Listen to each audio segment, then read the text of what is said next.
هو انت فعلا بتفكر في الجنس كل شويه؟ طب ايه رايك لما اقولك ان العلم بيأكد ده؟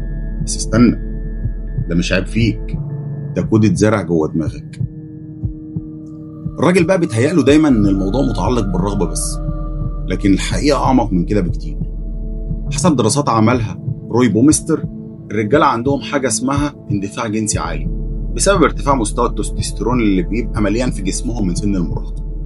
الهرمون ده بقى مش بس بيزود الرغبه، ده بيحرك خيالك، قراراتك، نظرتك للحب.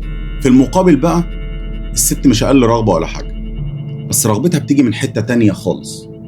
هي بتحتاج الايموشنال كونكشن او الاتصال العاطفي الاول قبل ما بتفكر في الجنس. يعني ممكن تكون بتحبك وعاوزاك بس دماغها شغاله مش بنفس ترددك. وانت بقى يا سيدي اول ما بتشوفها حلوه على طول جسمك بيحركك، وهي اول ما بتحس بالامان قلبها على طول هو اللي بيقربها. وهنا بيبتدي ايه بقى؟ بيبتدي الصراع ما بينكم. الراجل بيفكر في الجنس بس اوقات كتير بيستخدمه كوسيله للهروب من الفراغ، من الوحده، من عدم التقدير. وده اسمه ايه بقى؟ البحث عن اثبات الذات عن طريق الجنس.